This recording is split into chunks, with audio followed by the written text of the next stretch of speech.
Everyone હજી તો અડધા નાયા છે, અડધા નથી નાયા, હજી તો અડધા રેડી નથી થયા. અને સરનો 7 વાગ્યા જો નાસ્તો રેડી થઈ ગયો છે ને બાપુજી છે તો ત્યાં દાદાને પગે લાગે છે ને ધીમે ધીમે જો મારા અંકલને તે પણ બેસવા આવ્યા છે. આજે બેસતું વર્ષ છે તો જો બધા everyone welcome back to the video. જો મસ્ત મસ્ત રેડી થઈ ગયા છીએ આપણે. અને હવે છે તે મમ્મી પપ્પાને રાજકોટથી આવે છે હમણાં અહીંયા. તો તમે જોઈ શકો છો મેં મસ્ત મજાના કપડાં પહેરી લીધા છે. હાફ પોની વાળી છે. હજી અડધા જ રેડી થયા છે, અડધા રેડી થયા બાકી છે. જો ખુરચીને એવું બધું અહીં રાખી દીધું છે. હમણાં મહેમાન આવશે એટલે તમને દેખાડું. તો જો અમારા મમ્મી પપ્પાને તે રાજકોટથી ફાઇનલી આવી ગયા છે અને સવારમાં દાદાને પગે લાગે છે. અને જો બાકી બધા એમને રેડી થઈને ઊભા છે, કારણ કે હજી વાર છે. દાબી દો હજી થોડા પગ.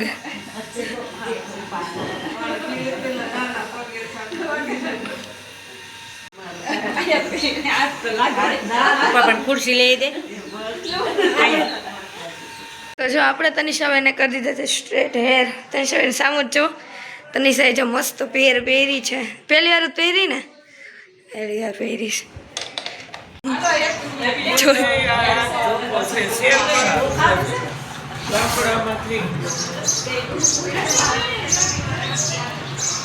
પછી ગયા અમે મારા મોટા બાબુને ઘરે બેસવા. જો બધા બેઠા છે. મારા બાબુ, મમ્મી, કાકી, મિત્તલ દીદી, મારા દીદી બધા બેઠા છે. ને ચાલો હવે અમે ઘરની રંગોળી દેખાડું. તમે રંગોળી જોઈ લો. જો કાલે રાતે છે તમે 2 કલાક મહેનત કરીને રંગોળી કરી છે મહેક દીદીએ. તો જો તમે મહેક દીદીને ઓળખતા જશો. ગાઈઝ અહીંયા ફોટોશૂટ ચાલે છે. જો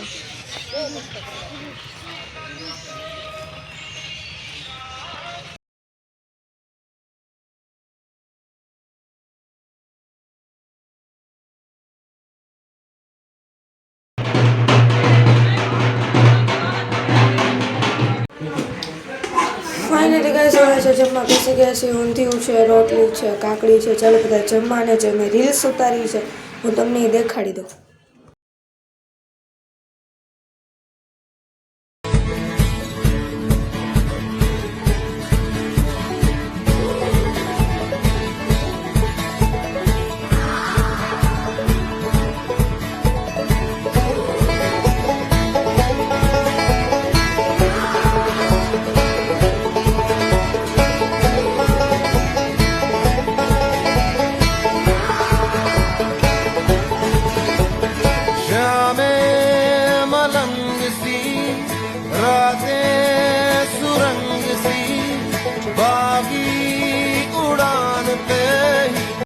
અને જો અમે તો વળ્યા છીએ અને રાજકોટની અંદર દિવાળીની રાતે ને ત્યાં રાજકોટમાં ધોકો હતો. તો તેથી રાતે છે તે મસ્ત મજાની અમારા આંગણે છે તે અયોધ્યા અને રામ ભગવાન અને સીતા માતાની છે તે રંગોળી દોરવામાં આવી છે. Bye guys, Tata.